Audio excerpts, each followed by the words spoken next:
আসসালামু আলাইকুম। টি with teachers পডকাস্টের আরেকটা পর্বে তোমাদের সবাইকে স্বাগতম। আজকে আমরা একটা ডিফারেন্ট সেগমেন্টের কমপ্লিটলি ডিফারেন্ট একজন মানুষের সাথে কথা বলবো। ও হলো তানভীর আহমেদ আজিম। ও হলো নিউট্রন একাডেমির ফাউন্ডার। এবং কোথায় পড়াশোনা করছো তানভীর, তুমি যদি তোমার পরিচয়টা বলতা। আসসালামু আলাইকুম ভাইয়া, প্রথমে ধন্যবাদ এবং কৃতজ্ঞতা জ্ঞাপন করছি।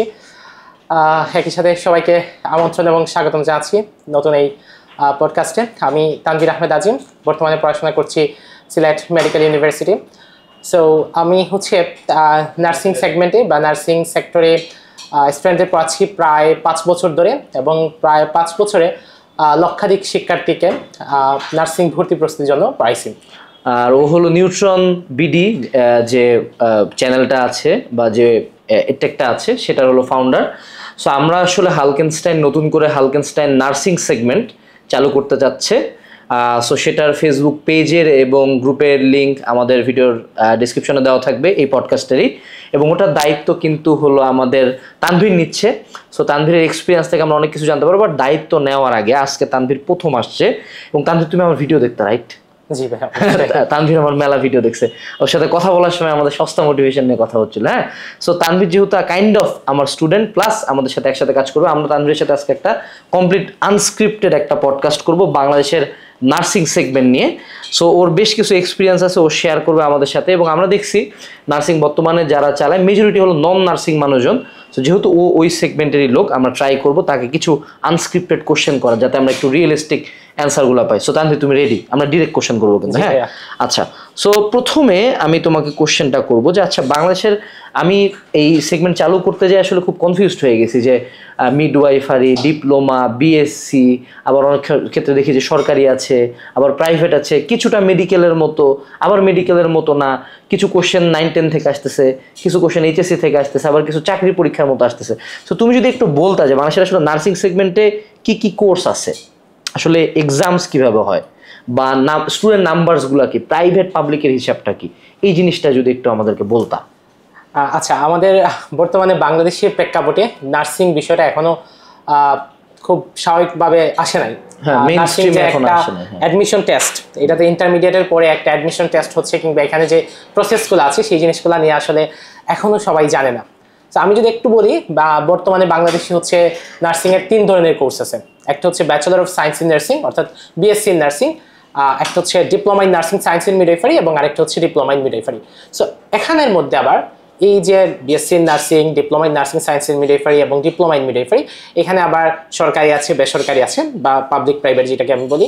সো সব কিছু মিলাই আমি যদি বিএসসি, ডিপ্লোমা, মিডওয়াইফারি সব কিছু মিলাই আমি বলতে চাই, তাহলে মোটামুটি 6,000-এর কম সরকারি সিট আছে। বেসরকারিতে আবার প্রায় 34,000-এর মতো সিট আছে। সবকিছু মিলে সরকারি বেসরকারি মিলে প্রায় 34,000-এর মতো সিট আছে আপনার হচ্ছে বিএসসি, ডিপ্লোমা, মিডওয়াইফারি। এর বাইরে আরো কিছু কোর্স আছে, যেমন হচ্ছে আর্মড ফোর্সেস মেডিকেল ইনস্টিটিউট। একটু আগে আমি যেটা বললাম যে সরকারি এবং বেসরকারিতে নার্সিং এর ওইখানে কিন্তু একটাই পরীক্ষা হয়, বিএসসিতে একটা, ডিপ্লোমাতে একটা, মিডওয়াইফারিতে একটা, একসাথে একযুগে সারা বাংলাদেশে পরীক্ষা হয়। এর বাইরে armed forces medical institute Dhaka সেনানিবাসে, ওইখানে হচ্ছে আলাদা পরীক্ষা হয়। বঙ্গবন্ধু শেখ মুজিব মেডিকেল ইউনিভার্সিটি, এই দুইটা কোর্সই শুধুমাত্র হচ্ছে বিএসসি কোর্স আছে, ওইগুলোতে আলাদা হয়। এবং আরো 2-3টা আর্মি নার্সিং কলেজ আছে, সেগুলোতে আলাদা এক্সাম হয়। বাট ওইগুলোতে স্টুডেন্ট সংখ্যা খুবই কম, এবং সেখানে স্পেসিফিক কিছুই আছে। বাদ বাকি হচ্ছে গিয়া একসাথেই এক্সাম হয় বিএসসি, ডিপ্লোমা, মিডওয়াইফারিতে, সরকারি বেসরকারির জন্য। আচ্ছা, এখন এগুলাতে আসলে সবগুলা মিলে একটা এক্সাম হচ্ছে, বুঝলাম, কিন্তু আসলে ডিফারেন্সটা কি এখানে? যদি তুমি ডিফারেন্স বলতে গেলে মানে মার্ক ডিস্ট্রিবিউশন বা আবেদন যোগ্যতা, এগুলো তো অবশ্যই ডিফারেন্স থাকা উচিত। ডিফারেন্স বলতে গেলে প্রথমত হচ্ছে bachelor of science in nursing, BSc in nursing. এটা হচ্ছে একটা অনার্স সমমান কোর্স, একটা পাবলিক বিশ্ববিদ্যালয়ের অধীনে বা পাবলিক বিশ্ববিদ্যালয়ের আন্ডারে হচ্ছে একটা অনার্স সমমান কোর্স, যেখান থেকে একজন এটা বিএসসি বা bachelor of science in nursing complete করা একজন শিক্ষার্থী, একজন নর্মালি হচ্ছে অনার্স কমপ্লিট করা শিক্ষার্থী, পাবলিক, প্রাইভেট বা ন্যাশনাল যে কোনো জায়গা থেকে একজন অনার্স কমপ্লিট করা শিক্ষার্থী যা করতে পারবে, যেমন বিসিএস দিতে পারবে, ব্যাংক জবে অ্যাপ্লাই করতে পারবে, যা করতে পারবে, নার্সিংয়ে বিএসসি কমপ্লিট করা শিক্ষার্থী সবকিছু করতে পারবে, সবকিছুতে অ্যাপ্লাই করতে পারবে। আর ডিপ্লোমা হচ্ছে গিয়ে ইন্টারমিডিয়েটের পরে একটা কোর্স, যেটা 3 বছরের একটা কোর্স, সাথে 6 মাসের ইন্টার্নি। তার আগে একটু বলে নিই, বিএসসি হচ্ছে 4 বছরের কোর্স, এটা হচ্ছে 6 মাসের ইন্টার্নি, এবং এখানে ছেলে মেয়ে উভয় পড়তে পারে এবং শুধুমাত্র সায়েন্স ব্যাকগ্রাউন্ড থেকে। আর ডিপ্লোমায় নার্সিং সায়েন্স এন্ড মিডওয়াইফারি, এখান থেকে সায়েন্স, আর্টস, কমার্স যে কোনো বিভাগের শিক্ষার্থীরা ভর্তি পরীক্ষা দিতে পারবে। আর ডিপ্লোমা ইন মিডওয়াইফারি সেটাতেও সায়েন্স, আর্টস, কমার্স যে কোনো বিভাগের শিক্ষার্থীরা ভর্তি পরীক্ষা দিতে পারবে, তবে ডিপ্লোমা ইন মিডওয়াইফারি শুধুমাত্র মেয়েদের জন্য। আচ্ছা, মিডওয়াইফারি মেয়েদের জন্য। আবেদন যোগ্যতাগত ডিফারেন্স আছে? হ্যাঁ, আবেদনগত যোগ্যতা ডিফারেন্স আছে। বিএসসির ক্ষেত্রে হচ্ছে দুইটা মিলাইয়া, এসএসসি এবং এইচএসসি দুইটা মিলাইয়া কমপক্ষে 7 থাকতে হবে, এবং একটা কোর্সে এসএসসি বা এইচএসসি যে কোনো একটাতে 3-এর নিচে হইলে হবে না, অর্থাৎ অ্যাটলিস্ট 3 থাকতে হবে, 3-এর উপরে থাকতে হবে এবং দুইটা মিলাইয়া 7 থাকতে হবে। এটা হচ্ছে বিএসসির ক্ষেত্রে। আর ডিপ্লোমা এবং মিডওয়াইফারির ক্ষেত্রে দুইটা সিমিলার, সেম আবেদন যোগ্যতা। সেই ক্ষেত্রে হচ্ছে দুইটা মিলাইয়া কমপক্ষে 6 থাকতে হবে, এবং কোনোটাতে 2.5 এর নিচে থাকা যাবে না। আচ্ছা, এখন কথা হলো যে পাবলিক আর প্রাইভেট, যেমন মেডিকেলে দেখছি যে প্রাইভেটে পড়তে গেলে একটা সার্টেন নাম্বার পাইতে হয়, এটা এখানে আছে কি? জি জি, এখানেও হচ্ছে সেম ওরকমই। মেডিকেলের ক্ষেত্রে যে এরকম যে একসাথে পরীক্ষা হয়, সরকারি বেসরকারি একসাথে, এই ক্ষেত্রেও সেম। মেডিকেলে যে এরকম ওইখান থেকে জাতীয় মেধায় একটা নাম্বারের ভিত্তিতে হচ্ছে চান্স পাবে, এখানেও এরকম। তারপরে যারা হচ্ছে সরকারিতে চান্স পাবে না, বেসরকারিতে পড়তে গেলে মেডিকেলে যেরকম 40-এর নিচে হইলে বেসরকারিতে পড়তে পারবে না, নার্সিং হচ্ছে সেই রকম 40-এর নিচে ভর্তি পরীক্ষা পেলে সে বেসরকারিতেও পড়তে পারবে না, অর্থাৎ বেসরকারিতে পড়তে গেলেও তার 40-এর উপরে পাইতে হবে। আচ্ছা, যথেষ্ট টাফ মনে হচ্ছে। আচ্ছা, এখানকার মার্ক কি আসে আসলে নার্সিং ভর্তি পরীক্ষায়, আসলে কি আসে? আচ্ছা, মার্কস ডিস্ট্রিবিউশনের ব্যাপারটা যদি বলতে যাই, তাহলে বিএসসি নার্সিং এর ক্ষেত্রে দুইটা জিনিস কমন, কয়েকটা জিনিস হচ্ছে কমন বিএসসি, ডিপ্লোমা, মিডওয়াইফারি সবগুলা কোর্সের ক্ষেত্রে। যেমন বাংলা বিএসসিতে আসবে, ডিপ্লোমাতে আসবে, মিডওয়াইফারিতে সব কিছুতে আসবে। বাংলা, ইংরেজি, সাধারণ গণিত, সাধারণ জ্ঞান। এর বাইরে যেটা হচ্ছে যে সাধারণ বিজ্ঞান আসবে ডিপ্লোমা এবং মিডওয়াইফারিতে, আর ফিজিক্স, কেমিস্ট্রি, বায়োলজি ওইটা আসবে হচ্ছে বিএসসিতে। মার্কস ডিস্ট্রিবিউশনটা হচ্ছে বাংলা থেকে 20 মার্ক 3টা কোর্সে, ইংরেজি থেকে 20 মার্ক 3টা কোর্সে, সাধারণ গণিত থেকে 10 মার্ক 3টা কোর্সে। আচ্ছা, এই ক্ষেত্রে জিকেতে যেটা হয়, সাধারণ জ্ঞানে বিএসসিতে আসবে 10 মার্ক, আর ডিপ্লোমাতে আসবে হচ্ছে 20 মার্ক। আর ইয়াতে ফিজিক্স, কেমিস্ট্রি, বায়োলজি, সাধারণ বিজ্ঞান যেটা ফিজিক্স, কেমিস্ট্রি, বায়োলজি ওইটা হচ্ছে গিয়ে বিএসসিতে আসবে 40 মার্কের, আর সাধারণ বিজ্ঞান হচ্ছে ডিপ্লোমা এবং মিডওয়াইফারির ক্ষেত্রে আসবে 30 মার্কের। যদিও এই চেঞ্জেসটা গত বছর আসছে, আগে মার্কস ডিস্ট্রিবিউশনটা আরেক রকম ছিল। আচ্ছা, যেমন আমি যখন এটা নিয়ে একটু ঘাটাঘাটি করতে গেলাম, আমি যেটা শুনছিলাম যে আসলে ডিপ্লোমা মিডওয়াইফারির বিজ্ঞানটা হলো 9-10-এর বিজ্ঞান, আর এই বিএসসির যেটা বিজ্ঞান সেটা হলো এইচএসসির ফিজিক্স, কেমিস্ট্রি, ম্যাথ, বায়োলজি লেভেলের। এটার সাথে কতটা কি সত্যতা আছে? আচ্ছা, এখানে নার্সিং এর ক্ষেত্রে যদি আমি একটা কথা বলি, রিয়েলিটি হচ্ছে আমার একটা কথা মনে পড়ে, সাবেক রাষ্ট্রপতি আব্দুল হামিদ একটা কথা বলছিলেন যে গরিবের বউ সবার ভাবি।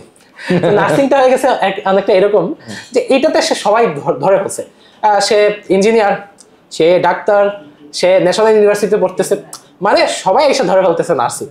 তার কি ব্যাকগ্রাউন্ড ওইটা যাই, হ্যাঁ পড়াচ্ছে। এবং আশ্চর্যজনক ঘটনা বা দুঃখজনক জিনিস হচ্ছে অনেকে এই জিনিসগুলা সম্পর্কে বেসিক নলেজ রাখতেছে না। ঠিক আছে, পড়াচ্ছে এই বাংলা, ইংরেজি এগুলো তো পড়াবো, কিন্তু আসলে এই যে জায়গা থেকে কোনগুলো আসতেছে, কোন জিনিসগুলো আসতেছে, এগুলা ইভেন তার ধারণাও নাই। সো আমি যেটা হয়েছে যে বিগত প্রায় 5 বছরের অধিক সময় ধরে 2021 সাল থেকে ডেডিকেটেড ভাবে শুধুমাত্র নার্সিং ভর্তি প্রস্তুতির জন্য পড়াচ্ছি।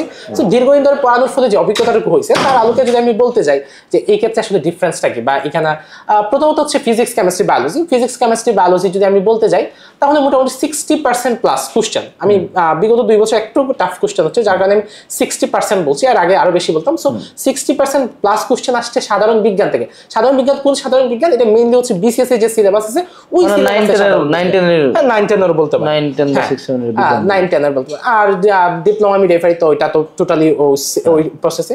আর বিগত 2 বছর ধরে কিছু ফিজিক্স, কেমিস্ট্রি, বায়োলজি প্রশ্ন আসতেছে, কিছু স্ট্যান্ডার্ড বা কঠিন আমরা বলতে পারি।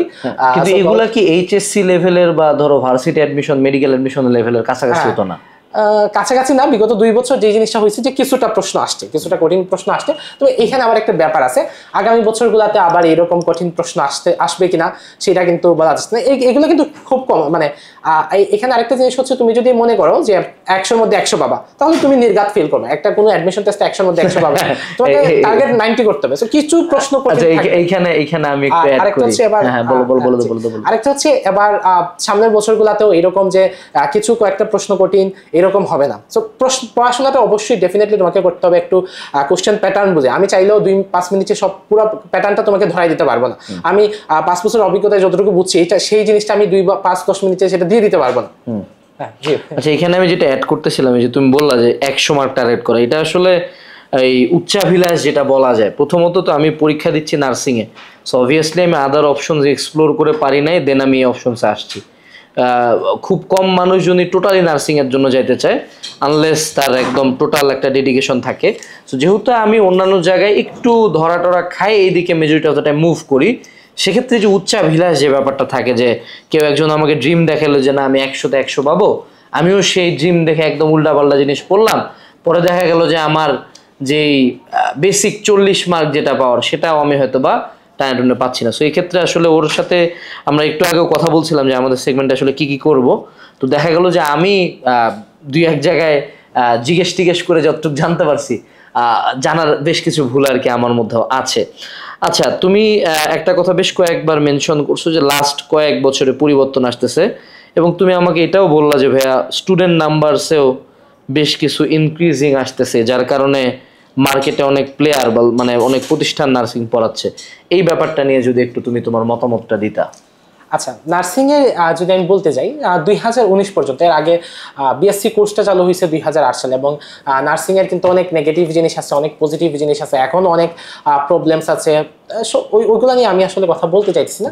সো কোর্সটা শুরু হওয়ার পর থেকে প্রথম দিকে তো হচ্ছে তোমার আগে অ্যাডমিশন টেস্ট ছিল না। যখন অ্যাডমিশন টেস্ট শুরু হলো, এরপর থেকে 2019-20 সেশন পর্যন্ত তোমার ভর্তি পরীক্ষায় সর্বোচ্চ অংশগ্রহণকৃত স্টুডেন্ট 35 থেকে 40,000 ক্রস করে নাই।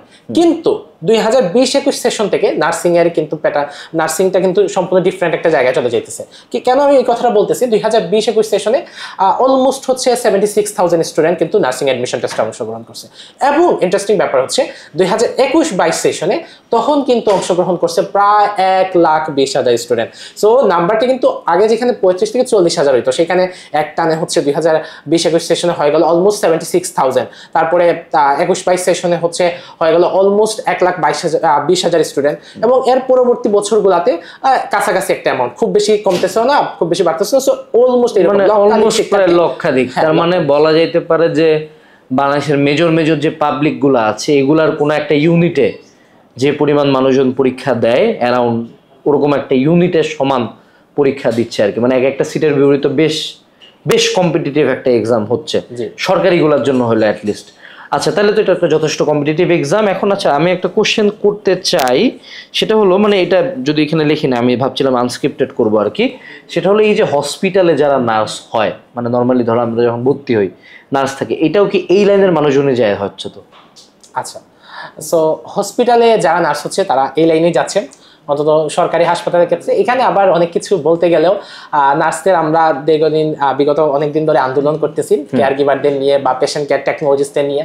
সো এখানে যেটা হইলো যে আগে সরকার হচ্ছে আপনার 6 মাসের একটা কোর্সকে স্বীকৃতি দিয়ে দিছিল। তো ওইগুলো কিছু ডিফারেন্ট বা কিছু আছে, ওইগুলো ঠিকঠাক হচ্ছে। আর এখন যেটা হচ্ছে কি এখানে হসপিটালগুলোতে, হ্যাঁ এখানে নার্স থেকেই হচ্ছে, বিএসসি নার্স হচ্ছে, ডিপ্লোমা নার্স হচ্ছে, মেজরিটি হচ্ছে ডিপ্লোমা নার্স, যেহেতু ডিপ্লোমা বিএসসি কোর্সটা খুব বেশি দিন হয় নাই বাংলাদেশে আসছে। এই হচ্ছে কথাবার্তা। আচ্ছা, এখন আবারও একটা কন্ট্রোভার্সিয়াল কোশ্চেন, সেটা হলো যে এই যে মানুষজন নার্সিং ব্যাপারটাকে যথেষ্ট ছোট করে দেখে।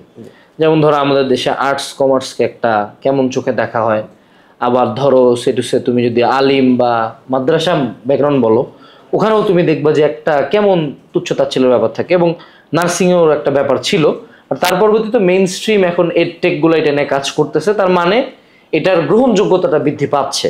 বাট তারপরেও যদি আমরা এখন কোশ্চেন করি যে আসলে নার্সিংয়ের বাংলাদেশের ক্যারিয়ার অ্যাসপেক্টগুলো কি কি, বা তুমি তো নার্সিংয়ে পড়তেছো, তুমি আসলে ক্যারিয়ার অ্যাসপেক্ট হিসেবে কি দেখো, বা বাংলাদেশের নার্সিংয়ের সিনারিওটা ওভারঅল ইন ক্যারিয়ার বা ইন হসপিটাল সেটিং, এটা নিয়ে যদি একটু তুমি বলতা। আচ্ছা, এই ব্যাপারটা বলতে গেলে আমি একটা এক্সাম্পল দিয়ে বলি। যেমন 2021-22 সেশনে আমার যে স্টুডেন্টটা, একটা স্টুডেন্ট হচ্ছে জাতীয় মধ্যে 18তম হয়েছিল, আমার খুবই কাছে একটা স্টুডেন্ট। সো ও আমাকে বলছিল ফার্স্ট টাইমে যখন হচ্ছে মেডিকেলে খুবই কাছে একটা নাম্বারের জন্য চান্স পায় নাই, সো খুবই অল্পের জন্য চান্স পাই না, তখন সে আমাকে, আমি যখন জিজ্ঞাসা করছিলাম যে কেন নার্সিং আসতে চাইছে, তখন সে বলছে তার একটা কাজিন হচ্ছে এমবিবিএস করতেছে হবিগঞ্জ মেডিকেল কলেজে, এবং তার কাজিন তাকে বলছে যে আমি আগে হচ্ছে যদি আমি বিএসসি নার্সিং সম্পর্কে জানতাম তাহলে আমি এমবিবিএস না করে বিএসসি নার্সিং করতাম। খুবই ইন্টারেস্টিং কথা, কিন্তু এমবিবিএস না করে বিএসসি নার্সিং করতো কেন? কারণ হচ্ছে এমবিবিএস করার পরে আমার বাংলাদেশের প্রেক্ষাপটে যে প্রতিযোগিতায় আমাকে যাইতে হইতেছে, কিংবা হচ্ছে একটা ভালো কিছু করতে বা বিয়ে শাদী করতে আসলে যে পরিমাণ টাফ মানে ফেস করা লাগতেছে, বা ভালো কিছু করতে গেলে আসলে এক কথায় প্রফেশনাল, কারণ এখানে সর্বোচ্চ মেধাবীরা আসতেছে, এখানে আসলে ভালো করা বা আরো ফার্দার এডুকেশন করা খুবই টাফ। সো ওই জায়গা থেকে মেধার সাক্ষ্য রাখতে পারলে, মেধাবী হলে ডেফিনেটলি খুব ভালো কিছু করা নার্সিং থেকে খুবই ইজি, রিয়েলিটি যেটা আর কি। হ্যাঁ, এখানে অনেক ভালো হচ্ছে সুযোগ সুবিধা আছে। আমার জানা মতে আমার কাছের কয়েকজন এমন কে হচ্ছে বিশ্বের সবচেয়ে যদি সেরা ইউনিভার্সিটি বলি অক্সফোর্ড ইউনিভার্সিটিতে পিএইচডি করতেছেন, আমার খুবই পরিচিত, এরকম অনেক ভালো ভালো জায়গাতে অনেক ভালো ভালো কিছু করতেছেন আর কি। এবং আমি যদি বলতে যাই, তুমি যদি হচ্ছে এনক্লেক্স এক্সাম দিয়ে পাস করতে পারলে তুমি আমেরিকার হচ্ছে লাইসেন্স প্রাপ্ত একজন নার্স হতে পারো। সো ওইগুলো অনেক ভালো অপরচুনিটি আছে, অনেক নেগেটিভ আছে, খারাপ কিছু আছে, এর ভিডিও অনেক ভালো কিছু আছে। আমি বলতেছি না যে একদম খুব ভালো কিছু হয়ে যাচ্ছে, বাট ডেফিনেটলি খুবই ভালো। জাস্ট লাইক এখানে যদি অ্যাড করি, মানে ওই যে মেডিকেলের যে কথাটা বললো, এটার মানে এই না যে এমবিবিএস কে ছোট করা হচ্ছে, বাট এখানে আসলে কম্পিটিটিভনেসটা দেখা যায়। যেমন বাংলাদেশের প্রেক্ষিতে সিএসসি বা বিবিএ পড়া এখন 2025 সালে আসে, কত লাখ সিএসসি গ্র্যাজুয়েট আছে মার্কেটে, অনেকেই বেকার, অনেকে চাকরি খুঁজতেছে। সেক্ষেত্রে যখন মানুষজন নতুন নতুন ক্যারিয়ার অ্যাসপেক্ট এক্সপ্লোর করে, তখন স্বাভাবিকভাবে কম্পিটিটিভনেসটা কম হয়। এবং দেখা যায় যে যদি আমরা চিন্তা করি যে একটা স্টুডেন্ট মেডিকেল কোচিং করছে, যে বা যে যার ধরো সেটুসে ঢাকার কোনো একটা মেডিকেলে পড়ার কথা ছিল, সে যখন সেটুসে চিন্তা করলো যে আমি নার্সিংয়ের লাইনে যাব, ওই মাথা নিয়ে নার্সিংয়ের দিকে যদি সে যায়, অবভিয়াসলি সে বেটার করবে। এবং নার্সিংয়ে নর্মালি যারা যায় তারা অবশ্যই তার চেয়ে একটু হইলেও দুর্বল হবে। সো ওই ফিল্ডটাতে তার জন্য শাইন করাটা বেটার হবে। সেখানে আসলে কাউকে ছোট করা বড় করা না, কিন্তু মূলত এখানে যেটা দেখানো হচ্ছে সেটা হলো যে কম্পিটিটিভনেসের ব্যাপারটা। কারণ আমি যেমন বাংলাদেশে যে বিসিএস সোনার হরিণ, এই জিনিসটা অবসেশন পর্যায়ে যাওয়ার কারণে কিন্তু দেখা যায় মানুষজন বছরের পর বছর জীবন থেকে মাইনাস করে এই চাকরিটা পাওয়ার চেষ্টা করে, এবং এগুলাতে পাওয়ার রেট হলো 0.3 বা 4.01%। সেক্ষেত্রে এটা একটা বেটার ক্যারিয়ার অপরচুনিটিস, বিশেষ করে যারা আমরা মধ্যবিত্ত, নিম্নবিত্ত বা নিম্ন মধ্যবিত্ত পরিবারের সন্তান আছি, তাদের জন্য এটা আমার মনে হয় অবশ্যই একটা এক্সপ্লোরেবল অপরচুনিটিস। এখানে একটা কথা বলে ফেলি, এই যে যারা মধ্যবিত্ত আছে কিংবা যারা নিম্ন মধ্যবিত্ত আছে, তাদের জন্য নার্সিংটা আসলে কেন বেস্ট? সো আমার জানা মতে আসলে আর কোনো কোর্স বাংলাদেশে ইন্টারমিডিয়েটের পরে আর কোনো কোর্স নাই যেখানে পড়াশোনাকালীন সময় সরকার তোমাকে টাকা দিবে। সো নার্সিং একমাত্র কোর্স যেখানে পড়াশোনাকালীন সময়ে সরকার তোমাকে টাকা দিবে। কিভাবে? এরকম যারা হচ্ছে সরকারি নার্সিং এ পড়তেছেন, বিএসসি, ডিপ্লোমা কিংবা মিডওয়াইফারি, তারা হচ্ছে ফার্স্ট ইয়ারে প্রথম বর্ষে হচ্ছে প্রতি মাসে 1700 টাকা করে স্টাইপেন্ড পায়, সেকেন্ড ইয়ারে হচ্ছে প্রতি মাসে 1800 টাকা করে স্টাইপেন্ড পায়, থার্ড ইয়ারে হচ্ছে প্রতি মাসে 1900 টাকা করে স্টাইপেন্ড পায়, এবং যারা বিএসসি করে অর্থাৎ ফোর্থ ইয়ার থাকে তারা প্রতি মাসে হচ্ছে 2000 টাকা করে স্টাইপেন্ড পায়। এবং কোর্স শেষে বাধ্যতামূলক, বিএসসি, ডিপ্লোমা, মিডওয়াইফারি প্রত্যেকটা কোর্স শেষে বাধ্যতামূলক 6 মাসে ইন্টার্নশিপ আছে, এবং সেই 6 মাসে ইন্টার্নশিপে হচ্ছে 6000 টাকা করে ইন্টার্নশিপ ভাতা পায়। এবং এইগুলা, এই পরিমাণগুলা বাড়ানোর জন্য, এইগুলা এখন থেকে প্রায় 10-12 বছর ধরে এই অ্যামাউন্টই আছে, অ্যামাউন্ট বাড়তেছে না, অন্যান্য জায়গায় যেরকম বাড়তেছে। যেমন সাপোজ হচ্ছে মেডিকেলে পড়াশোনাকালীন সময়ে কোনো স্টাইপেন্ড না পাইলেও ইন্টার্নশিপের সময় স্টাইপেন্ড পাই, এটা সেই পরিমাণটা যেরকম বাড়ছে, নার্সিংয়ের ক্ষেত্রে এখনো বাড়ে না, এটা নিয়ে আন্দোলন চলতেছে, হয়তো সামনে বাড়তে পারে। তো এটা কিন্তু একটা গুড অপরচুনিটিস আর কি। তো এখানে আমি আরো একটা পার্ট অ্যাড করতে চাই, যে কোনো সময় যে কোনো ক্যারিয়ার সেক্টরে আসলে আমরা টাকা পয়সা বা সাকসেসের ব্যাপারটা না দেখে এই ক্যারিয়ারটার একটু ইম্প্যাক্ট দেখতে হয়। যে কোনো একটা ভালো দেশে নর্মালি একজন ডাক্তারের এগেনস্টে প্রায় 3 জন নার্স থাকার কথা, right? If I am not wrong, তুমি বলতেছিলা, লাইনটা তোমার থেকে নিয়েছি। কিন্তু বাংলাদেশের ক্ষেত্রে কিন্তু পুরাই উল্টা, ঠিক আছে? মানে ধরো একজন ডাক্তার থেকে তার আন্ডারে অনেকজন নার্স মিলে একটা সরকারি হসপিটালে সেবা দেয়। যেমন তুমি যদি সেটুসে ঢাকা মেডিকেল কলেজে বা তোমার এলাকারই যে কোনো একটা সাধারণ জেনারেল হসপিটাল, সরকারি হসপিটালে তুমি যাও, তুমি দেখবা যে ওখানে দেখো 1জন 2জন বা 3জন ইন্টার্নি ডাক্তার আছে। হ্যাঁ, ওনারা হয়তো বা মেডিসিন লিখতেছে বা নির্দেশনা দিচ্ছে, উনাকে স্যালাইন দাও, উনাকে এটা দাও, উনাকে দেখো। ওনারা হয়তো দিনে 2বার রাউন্ড দিচ্ছে, মেইন নির্দেশনাটা উনার থাকলেও ইমপ্লিমেন্টেশন, যে ক্যানুলা করা না করা, ড্রেসিং করা, রোগীকে ধরা, উঠায় নিয়ে যাওয়া, এই যে একটা যে ফিল্ড ওয়ার্ক, এটা কিন্তু আমাদের ডাক্তারদের সংখ্যাই অত বেশি না, আমরা চাইলেও ডাক্তারদের করাতে পারবো না। সো আমাদের নার্সদের কিন্তু এখানে ইনভলভমেন্টটা অনেক বেশি।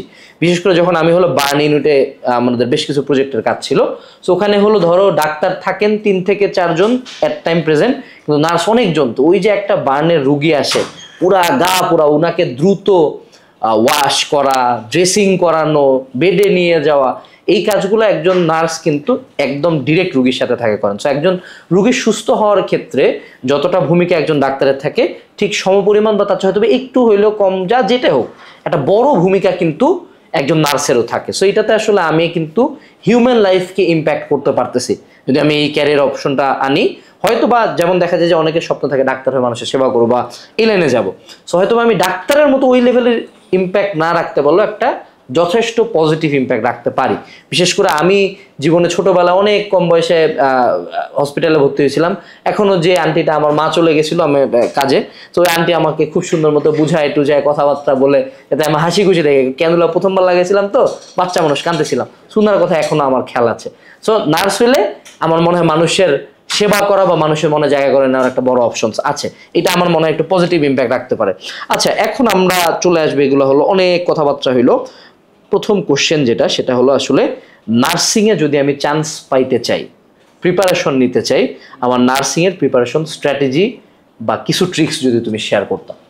আচ্ছা, নার্সিংয়ের প্রিপারেশনের ক্ষেত্রে আমি যদি বলি, যেমন আমি প্রায় 5 বছরের অধিক সময় ধরে পড়াচ্ছি এবং স্টুডেন্ট সংখ্যা যদি চিন্তা করি অলমোস্ট 2 লাখের আশেপাশে স্টুডেন্ট সংখ্যা আমি পড়াইছি 5 বছরে। সো এই যে এত দীর্ঘ দিন ধরে পড়ানোর ফলে যে অভিজ্ঞতাটুকু হয়েছে, এই অভিজ্ঞতার আলোকে বলতে গেলে আমি প্রথমত বাংলাদেশে যেই গাইড বইগুলো আছে ওইগুলো আসলে স্ট্যান্ডার্ড না। আমি আসলে কারো বিরুদ্ধে এভাবে বলতেছি না, বাট ওই রকম মেইন যে জিনিসগুলো, যে আসলে প্রশ্ন কই থেকে আসতেছে, তোমাকে ফার্স্টে কোশ্চেনের প্যাটার্ন অ্যানালাইসিস করতে হবে। ফার্স্ট জিনিস কোশ্চেনের প্যাটার্ন অ্যানালাইসিস করতে হবে এবং বুঝতে হবে যে প্রশ্নগুলো কই আসতেছে। তুমি হয়তো জানো নার্সিংয়ের কিন্তু তুমি বাংলাদেশে ইন্টারমিডিয়েট পড়ে যে কয়টা কম্পিটিটিভ এক্সাম আছে, আমার জানা মতে ওই কম্পিটিটিভ এক্সামগুলোর মধ্যে সবচাইতে বেশি মার্ক পেয়ে চান্স কোথায় পাওয়া লাগে, তার মধ্যে নার্সিং অন্যতম। কারণ নার্সিংয়ের প্রশ্ন অন্য যে কোনো তোমার কম্পিটিটিভ এক্সামের তুলনায় ইজি হয়, অন্য যে কোনো কম্পিটিটিভ এক্সামের তুলনায় হচ্ছে রিপিটেড হয়। ইজি বলতে কি, এই কোশ্চেনগুলো অনেক বেশি পরিমাণে রিপিটেড হয় স্পেসিফিক কিছু জায়গা থেকে। মানে যেমন আমরা হলো, আমরা তো তুমি জানো কিউএনএ পাবলিকেশন বা হালকা স্ট্যান্ডার্ড মূল মোটো হলো কমন আসবে। সো আমরা হলো বিগত বছরের কোশ্চেন অ্যানালাইসিস করে পার্সেন্টেজ বলে, যে মানে যে কোনো ভর্তি পরীক্ষায় 75% প্রিভিয়াস ইয়ারের টাইপ থেকে থাকবে। তুমি যে ওয়ার্ডটা ইউজ করতেছো রিপিট, মানে টাইপ কমন মানে নাম্বার চেঞ্জ হয়েছে বা একই জায়গা থেকে এরিয়া থেকে কোশ্চেন আসছে। রিপিট বলতে কি তুমি হুবহু রিপিট কোশ্চেন বুঝাচ্ছ? এই ক্ষেত্রে যে জিনিসটা হয়েছে, এখানে নার্সিং আমি অন্য সেক্টর নিয়ে কথাবার্তা বলবো না, আমি অন্য সেক্টর নিয়ে কাজ করতেছি না। তো নার্সিং এর ক্ষেত্রে আসলে এরকম প্রচুর পরিমাণে প্রশ্ন আছে যেগুলো একদম হুবহু কমন আসবে। শুধু নার্সিং বিগত হচ্ছে নার্সিং পরীক্ষা, নার্সিং এগুলো পড়লে হবে এরকম না। স্পেসিফিক কিছু জায়গা আছে যেগুলো থেকে আসলে একদম হুবহু। যেমন আমি তোমাকে যদি বলি বিসিএস এর প্রশ্ন, স্পেসিফিক টপিক আছে, যে টপিকগুলো থেকে নার্সিং ভর্তি পরীক্ষার প্রশ্ন আসে, সেটা অ্যানালাইসিস করে তোমাকে টপিকগুলো বের করতে হবে। সেখান থেকে তুমি যদি বিসিএস এর প্রশ্ন পড়ো, বিসিএস থেকে হুবহু কিছু প্রশ্ন কমন আসবে। পিএসসির আন্ডার যে এক্সামগুলো হয় ওইখান থেকে হুবহু কিছু প্রশ্ন কমন আসবে। বিগত বছর প্রাথমিক সহকারী শিক্ষক নিবন্ধন, এরকম স্পেসিফিক কিছু অ্যাডমিশন টেস্ট বা স্পেসিফিক কিছু হচ্ছে চাকরির পরীক্ষা আছে যেগুলো থেকে একদম হুবহু আসবে। তার বাইরে তো হচ্ছে টাইপ ভিত্তিক প্রশ্ন বা টপিক ওয়াইজ হচ্ছে কমন, এগুলো তো আছে। এবং নার্সিং আসলে প্রচুর পরিমাণে প্রশ্ন কমন আছে যদি তুমি স্ট্র্যাটেজিক্যালি পড়াশোনা করতে পারো। এবং তুমি যদি স্ট্র্যাটেজিক্যালি পড়াশোনা করতে পারো তাহলে নার্সিং এর চান্স পাওয়া আসলে খুবই সহজ। আমি একটা কথা সবসময় প্রথম থেকেই বলি আমার পড়ানোর শুরু থেকে, যে নার্সিং এর চান্স খুবই সহজ প্রস্তুতি যদি স্মার্ট ওয়েতে হয়, আবার নার্সিং এর চান্স খুবই কঠিন প্রস্তুতি যদি এলোমেলো ওয়েতে হয়। আমি আসলে মেলা মানুষজনের সাথে পডকাস্ট করছি, তো নর্মালি দেখা যায় যে মানুষজন নিজেরা কথা বলতে চায় না, আমি কথা টানে নেই, কিন্তু তানভীরের বেলা আমাকে আসলে কথা বলার গ্রাউন্ড দেওয়া হচ্ছে না, আমি একটু ফাঁকে ফাঁকে কথা বলতেছি। হ্যাঁ, এটা ভালো। তানভীর হলো আমাদের নার্সিং সেগমেন্টটা নিউট্রন বিডির পক্ষ থেকে কোলাবোরেশনে চালাবে, এবং তানভীরের আন্ডারে আমাদের হলো নার্সিংয়ের QNA, nursing analysis, diploma midwifery and বিএসসির জন্য বই আসতেছে, এবং ভেরি সুন ইনশাল্লাহ এইচএসসির পরে, সম্ভবত না এইচএসসির পরেই অলরেডি সেগমেন্টের কাজ চালু হবে, তোমরা আরও ভিডিওস পাবে। এইচএসসির পরে হলো নার্সিং প্রিপারেশন কোর্স সম্ভবত তুমি আনতেছো আমাদের প্ল্যাটফর্মের আন্ডারে। সো আজকে আমাদের মিটিং চলতেছে আর কি। সো আশা করা যায় যে তানভীরের সাইড থেকে আমরা নার্সিংয়ের বাংলাদেশের টেক সেগমেন্টে সবাই আসতেছে, আশাটা অবশ্যই ভালো, প্রত্যেককেই স্বাগতম জানাই এবং আমরা নিজেদেরকে ওয়েলকাম করতেছি। আমরা ফ্রেশ কিছু দেওয়ার চেষ্টা করব তোমাদেরকে। আচ্ছা, এর পরবর্তীতে একটা কোশ্চেন, এরপরে দুইটা কোশ্চেন খুব পিকুলিয়ার, হ্যাঁ, পড়াশোনা রিলেটেড না, বাট তার আগে আরেকটা কোশ্চেন করে ফেলি। নার্সিং চান্স পাওয়ার জন্য কোচিং লাগে কিনা? কারণ দেখো আমি বলি নার্সিং, দেখো মেডিকেল কোর্স আমি বেচি, মনে করো আমরা বেচি 1500 2000-এ, মানুষ 3-4 হাজারে বেচে। আমি নার্সিংয়ের যদি মার্কেটে কোর্স ফি দেখি ইচ্ছে মেলা বেশি। মানে ওয়াই দো, মানে নার্সিংয়ের পড়াশোনা কঠিন নাকি নার্সিংয়ের কোর্সটা অনেক লং ডিউরেশনের? মানে ওয়াই নার্সিংয়ের কোচিংয়ের ফি এত এক্সট্রাভেগেন্টলি হাই? লাইক ইঞ্জিনিয়ারিং কোচিং করতে গেলে যেরকম ফি দেওয়ার লাগে অফলাইনে, সেম একটা নার্সিং কোচিং চার্জ করতেছে অনলাইনেও এরকম মানুষজন চার্জ করছে, এটা রিজনটা কি? আচ্ছা, হ্যাঁ, প্রথমত যে জিনিসটা হচ্ছে, আমি যদি একদম আমার জায়গা থেকে বলি, আমি যখন পড়ানো শুরু করছি নার্সিং ভর্তি প্রস্তুতির জন্য, আমার জানা মতো আমি যখন শুরু করছি তখন থেকে পড়াচ্ছে এমন কোনো প্রতিষ্ঠান আসলে নাই।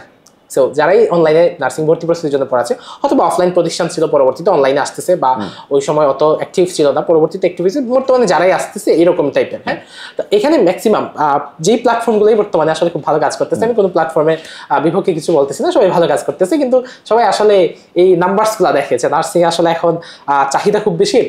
এবং সবাই কি করতেছে, যেমন মনে করো সাপোজ আমি 20,000 টাকায় কোর্স বেচছি, সে তো 20,000 টাকায় বেচতেছে, আমি তো কমপক্ষে 10,000 টাকায় বেচতে পারবো। সে 20,000 টাকার ওইটা নিয়ে হচ্ছে সমালোচনা করতেছে যে স্টুডেন্টদেরকে মারা দিতেছে। তো আমি এসে কি করলাম, প্রথম বছর 5,000 টাকায় বা 2,000 বা 1,000 বা 500 টাকায় বেচছি, পরের বছর আমি 10,000 টাকায় শুরু করলাম। তো এইটা হচ্ছে সমস্যা বর্তমান নার্সিং এর প্রেক্ষাপটে, আমি বললি অনলাইনে এটাই হচ্ছে সমস্যা, মানে কি ওভার চার্জিং। কিন্তু ওভার চার্জিংটা কি আদৌ জাস্টিফাইড? যেমন ধরো যে কিছু ক্ষেত্রে ওভার চার্জিং করা যায়, যেমন ইঞ্জিনিয়ারিং এর ক্ষেত্রে স্টুডেন্টকে আমাকে অনেক দিন পড়াইতে হয়, অনেক ডেপথে পড়াইতে হয়, একটা ক্লাসের ডিউরেশন বেশি হয়, যার কারণে ক্লাস পেমেন্ট, টিচার পেমেন্ট বেশি দিতে হয়। নার্সিং এর ক্ষেত্রে কি আসলে এই ঘটনাগুলো ঘটে যে টিচার পেমেন্ট বেশি যায় বা এক্সাম বেশি যায়, নাকি নাকি just this is a trend যেটা সবাই ফলো করতেছে যে ওভার চার্জিং করা? এটা কাইন্ড অফ ট্রেন্ড আমার কাছে মনে হয়। প্রথমত হচ্ছে, হ্যাঁ, নার্সিং এর সিলেবাস যথেষ্ট বড়, এটা আপনি মানেন কিংবা না মানেন, বাংলাদেশে বর্তমান এইচএসসি পরে যে কম্পিটিটিভ এক্সামগুলো আছে, সিলেবাস চিন্তা করলে নার্সিং এর বড়। ব্যাপার হচ্ছে নার্সিং এর সিলেবাস হিউজ, এটা আমি মানি, যেখানে প্রচুর সাবজেক্ট, তা আসলে পড়া লাগে কম, পড়ার এরিয়া কম, স্পেসিফিক কম, যার কারণে আসলে এত বেশি ইয়া লাগে না। তো এখান থেকে যেটা হচ্ছে যে এই যে একটা ট্রেন্ড, একটা বাজে ট্রেন্ড শুরু হয়ে গেছে, তো ওইখান থেকে কিছু গিফট স্টুডেন্টদেরকে, কিছু বই, কিছু কলম টলম, কিছু একটা গিফট দিয়ে স্টুডেন্টদের একটা ইয়া তৈরি করা হয়। আচ্ছা, এখানে আমার মনে হয় আমি আরেকটা প্রেক্ষিতে অ্যাড করতে চাই যে, যেমন ধরো নার্সিং নিয়ে কথা বলতে গেলে যে কারোর সাথেই যেমন বিভিন্ন বড় বড় কোচিং সেন্টার ব্রাঞ্চ যারা চালায়, তাদের সাথে বসলে মনে হয় যে বলে যে আরে এরা তো গ্রাম থেকে আসে, গ্রামের মানুষজন কি বুঝে, আরে আপনি ভর্তি করায় নিতে পারবেন। সো আমি বলবো যে যারা আমার ভিডিওটা দিচ্ছ, তোমাদের থ্রুতে একটা কথাই বলবো যে আসলে যে কোনো কিছু 2025 সাল, you have your phone, you can Google anything, তুমি চ্যাটজিপিটিকে জিজ্ঞেস করো, মার্কেট অ্যানালাইসিস করো। Just because something is costly doesn't mean that is premium. এই ভুল কাজ করিও না। We are not selling iPhones, we are selling courses, ঠিক আছে? আচ্ছা, কন্ট্রোভার্সিয়াল, হ্যাঁ, শিওর। তোমরা যারা হচ্ছে নার্সিং ভর্তি পরীক্ষা দিবা কিংবা ভবিষ্যতে হচ্ছে নার্সিং, আচ্ছা, কোশ্চেনের উত্তরই তো দিলা না, কোচিং করা লাগে কিনা এটা তো কও। আচ্ছা, এইটা প্রথমত হচ্ছে কোচিং না করেও চান্স পাচ্ছে অনেক স্টুডেন্ট যারা মেধাবী, মেডিকেলের জন্য প্রিপারেশন, যাদের বেসিক স্ট্রং। কিন্তু তুমি যদি মনে করো যে ভাই আমার তো ভাই বেসিক অত স্ট্রং না, কিংবা বেসিক স্ট্রং আছে বাট এক্স্যাক্টলি কি জিনিস পড়া লাগবে, এখানে তো মানে সিলেবাস হিউজ, কন্টেন্ট প্রচুর, বাট পড়াশোনা করা লাগে স্পেসিফিক। সো স্মার্ট ওয়েতে খুব সহজে যদি চান্স পাইতে যাও, তখন একটা তোমার কোচিং এর প্রয়োজন, তখন তোমার একটা গাইডলাইনের প্রয়োজন, বুঝছো? সেটা অবশ্যই এইরকম যারা তোমাকে আমি যদি তুমি কোচিং এর ক্ষেত্রে তোমাকে আমি এটা বলবো না ভাই যে তুমি কি খুঁজো বিগত বছরে কার কোচিং থেকে 1,000 চান্স পেয়েছে, কার কোচিং থেকে 2,000 চান্স পেয়েছে। না, আমি যদি বলি যে বিগত বছরে আমার কাছ থেকে 1500 স্টুডেন্ট চান্স পেয়েছে, এটা কি আমারে কেউ কিছু বলতে পারবে? কেউ তো কিছু বলতে পারবে না। তো বাস্তবতা হচ্ছে তো এটা না। এখন তুমি কিভাবে এটা বুঝবা তার কাছ থেকে কতজন চান্স পেয়েছে? তোমাকে একদম সহজ ফিক্স, তুমি যার কোচিং করবা, যেই প্ল্যাটফর্মে কোচিং করতে যাও না কেন ভাই, তুমি একটা ফ্রি ক্লাস করো। মনে করো সাপোজ আমরা সামনে ফ্রি ক্লাস নিয়ে আসতেছি, মনে করো আমি ফ্রি ক্লাস নিয়ে আসতেছি, তুমি আমার ফ্রি ক্লাস করো ভাই, তারপরে বা আমার প্রতিষ্ঠানে 2-1টা ফ্রি ক্লাস করো, আরেকটা প্রতিষ্ঠানে 2-1টা ফ্রি ক্লাস করো। তোমার কাছে যদি মনে হয় ফ্রি ক্লাস করে যে না এই প্রতিষ্ঠানে যদি এই প্রতিষ্ঠান বেটার, তাহলে তুমি ডেফিনেটলি সেখানে পড়তে পারো। আমি আমার জীবনে অন্তত যতদিন ধরে পড়াচ্ছি, আমি এই কথাটা সবসময় বলি, তুমি যেই হও না কেন, তুমি আমার ফ্রি ক্লাস করার পরে তুমি যদি আরেকটা প্রতিষ্ঠানে ফ্রি ক্লাস করে তোমার কাছে মনে হয় যে না একটা বেটার, জীবনে ভাই আমার কাছে পড়ার তোমার কোনো মানে দরকারই নাই। সো জাস্ট ফ্রি ক্লাসগুলো করো, তার কথাবার্তা শোনো, তারপরে যদি মনে হয় যে হ্যাঁ এটা বেস্ট, তাহলে সেটাতে ভর্তি হতে পারো। সো আমরা প্রথমত ফ্রিতে চেষ্টা করবো অনেক কিছু দিতে, আমাদের সাথে থাকো, কানেক্টেড থাকো, ইনশাল্লাহ ভালো কিছু। পেজের আর আমাদের চ্যানেলের লিংক ভিডিও ডেসক্রিপশন বক্সে দেওয়া আছে, লাইক দাও। তানভীর কিছু কিছু ক্ষেত্রে আমার চেয়ে বেটার সেলসম্যান, ও খুব কনফিডেন্টলি কথা বলতে পারে। হ্যাঁ, তোমার মতো বয়সে আমি পারতাম না। যাই হোক, আচ্ছা এরপরে হলো আমরা পিকিউলিয়ার কোশ্চেন্স 2টা করে শেষ করে দিব। সেটা হলো ছেলে মানুষ কিভাবে নার্স হয়, 1। হ্যাঁ, 2 নাম্বার কোশ্চেন, তুমি নার্সিং এ কেন? কারণ নার্স আজীবন যা দেখছি মেয়ে মানুষ, তো ছেলে মানুষ নার্সিং এ কেন, কিভাবে? Okay fine. সো ফার্স্ট, ছেলে মানুষ আসলে নার্সিং এ কেন, এটা আসলে অনেকেই জানে না ছেলে মানুষটা নার্সিং পড়তে পারে, এটা সম্পর্কে আসলে অনেকের ধারণা নেই। সো অনেকেই মনে করে নার্স মানে হচ্ছে সেবিকা, সো শুধুমাত্র মেয়েরা হচ্ছে নার্সিং পড়তে পারবে, যেটা আসলে ধারণা ভুল। নার্সিং ছেলেরা পড়তে পারবে। সিট অ্যালোকেশন আছে ছেলে মেয়ে, নাকি নাম্বার পাইলে আমি পড়তে পারবো? না, এখানে সিট অ্যালোকেশন আছে। সো আমি যদি কোর্সের কথা বলছি, 3টা কোর্স। বিএসসির ক্ষেত্রে প্রথমত হচ্ছে কি আপনার বিএসসির ক্ষেত্রে সরকারিতে 10% হচ্ছে ছেলেরা পড়তে পারবে, বেসরকারিতে 20% ছেলেরা পড়তে পারবে। ডিপ্লোমার ক্ষেত্রে সেম, সরকারিতে হচ্ছে 10% ছেলেরা পড়তে পারবে, বেসরকারিতে হচ্ছে 20% ছেলেরা পড়তে পারবে। আর মিডওয়াইফারিতে আসলে টোটাল মেয়েদের। হ্যাঁ, সো তুমি কেন আসলাম? তুমি কেন? হ্যাঁ, আমার প্রথমত হচ্ছে, আমার যদি একদম সঠিক সত্য কথা বলতে হয়, প্রথমত হচ্ছে অ্যাডমিশন টাইমে খুবই একটু চারিদিকে ঘোরাঘুরি করছি। মিনস আমি কিছুদিন মেডিকেল প্রিপারেশন নিচ্ছি, কিছুদিন ইঞ্জিনিয়ারিং, ওরকম ছিল। সো ফাইনাল হচ্ছে ইঞ্জিনিয়ারিং, ও বাবা, কয়েকদিন খুবই 2 নৌকা পাওয়া যাবে না কিন্তু। হ্যাঁ, ওইটা আসলে খুবই অনুচিত কাজ, করা যাবে না। যদি না আনাস ভাইয়ের মতো ট্যালেন্টেড হইলো তো ভাই ওটা ডিফারেন্ট কথা। এটা আসলে এটা তো কয়েকজনই হবে না। এখানে আমি অ্যাড করি, মানে যারা এই যে মাল্টিপল কোচিংস করো, ট্রিপলেট যারা, মানে বুয়েট, মেডিকেল, ডিউ 3টাতে চান্স পায়, এগুলো ধরো প্রতি বছর এইচএসসি যদি 10 লাখ দেয়, তার মধ্যে হয়তো বা 100 জন, ঠিক আছে? সো এই রিস্কটা নট ওয়ার্থ ইট। ও হয়তো বা লাইফে লাকি যে না, ও পরবর্তীতে আরেকটা ভালো পথেই চলে গেছে। Maybe you won't be that lucky. Okay Tanvir, continue. আচ্ছা, সো আমি হচ্ছে ফাইনাল পরবর্তী মেডিকেলে প্রিপারেশন নিয়েছি। তো মেডিকেলে আসলে খুব কাছাকাছি ছিলাম, জিপি একটু কম থাকার কারণেই হয় নাই, এটা একটা। সো মেডিকেলে চান্স না পাওয়ার পরেই আসলে আমার কাছে আমি চিন্তা করতেছিলাম যে আসলে কিসের জন্য ইয়ে করা নেই। আমি সত্য কথা, আমি খুবই ফার্স্ট্রেটেড ছিলাম এবং মেডিকেলে ভর্তি ছিলাম, ওষুধ টষুধ খাই, খুবই খারাপ অবস্থা আর কি।